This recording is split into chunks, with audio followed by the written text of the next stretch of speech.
In this video, I will go over how to create a multicolor reduction linoleum cut print. You will need to start with a rough draft that outlines what your design is going to be and what colors you're going to be using for your design. I've used color pencils to create my rough draft. Once you've made your rough draft, the next step is to make a list of all the colors that are going to be used going from light to dark. I've made my list on a Post-it note. The next step is to have tracing paper that is cut to the exact same size as your rough draft.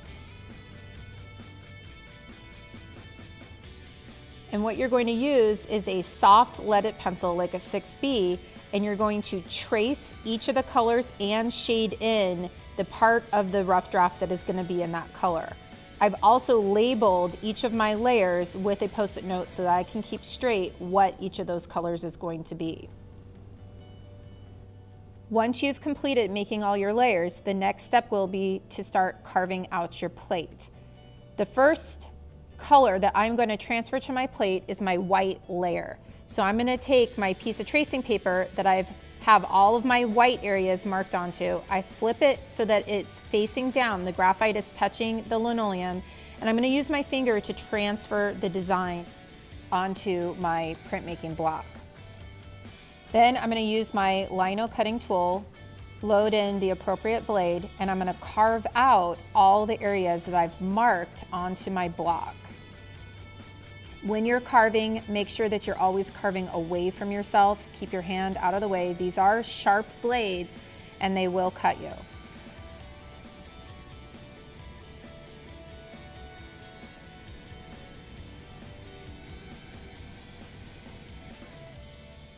Now that I'm done carving out everything on my block that is to remain white, I'm ready to mix my next color. I'm not going to print the color white because the white is already the color of the paper, so I don't need to actually print the color white. Since I've carved out everything onto my block that is to remain white, I'm going to print my next color that's on my list, and this is the light color that I'll be using for the color of the sand. So I'm custom mixing my color onto my printing plate, the tray. If you use custom colors, it's going to look a lot better than just using a color straight from the tube. So I encourage you to custom mix all the colors that you're going to be using for your printmaking block. Once I've mixed my color up onto my printing plate, I'm going to try and evenly spread it out onto the plate, and then I'm going to ink my brayer. It's really important that you do not over ink your brayer. Notice that I'm leaving a lot of the ink onto the plate because I have to have enough ink to create 5 separate prints. I don't want to load all of that ink onto my brayer the first time because then I will completely flood my block and the ink will get into all of those little areas that I already carved out. Once your plate is inked, you're going to go ahead and start printing all 5 of your pieces of paper that you're going to be printing on to make your series. Once you've printed onto all of your papers to make your series, the next step is to wash everything and make sure that it's dry before you are ready to print your next color. So now that I've printed my dark yellow color, I'm ready to transfer the piece of tracing paper that is my dark yellow color. I've printed that color, but now I need to remove everything from the block that I want to stay that color. Once I've removed everything from my block that I want to stay dark yellow, I will print my next color that is on my list. The next color that I wanted to print is the color that I'm using for the water. I wanted my water to fade from light to dark blue, so I mixed up 2 different values of the blue onto my printing plate, and then I'm using my brayer to put it onto my plate so that I get a nice transition from light to dark blue. Notice that I'm printing right on top of my first layer.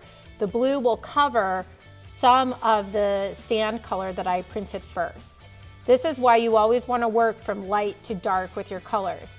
Darker colors will cover the lighter colors better than lighter colors will cover the dark colors. Once you've printed over all of your pieces of paper that you're making for your edition, you're going to again wash all of your printmaking tools. So this is your block, your printing plate, your brayer. Make sure everything is dry.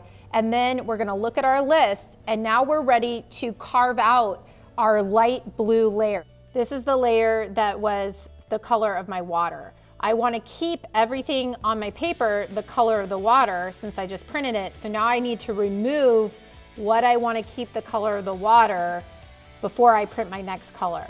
The next color on my list is my medium blue color. So I'm going to, again, custom mix my medium blue color.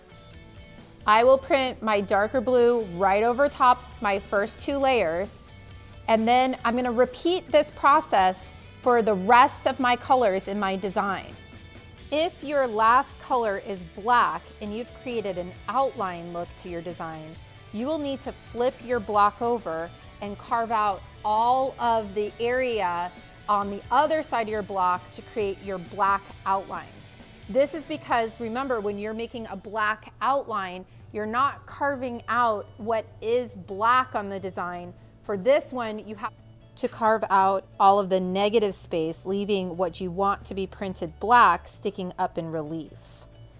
Once you've printed all of your black outlines on top of your design, then your Reduction Lino Cut Print edition is complete.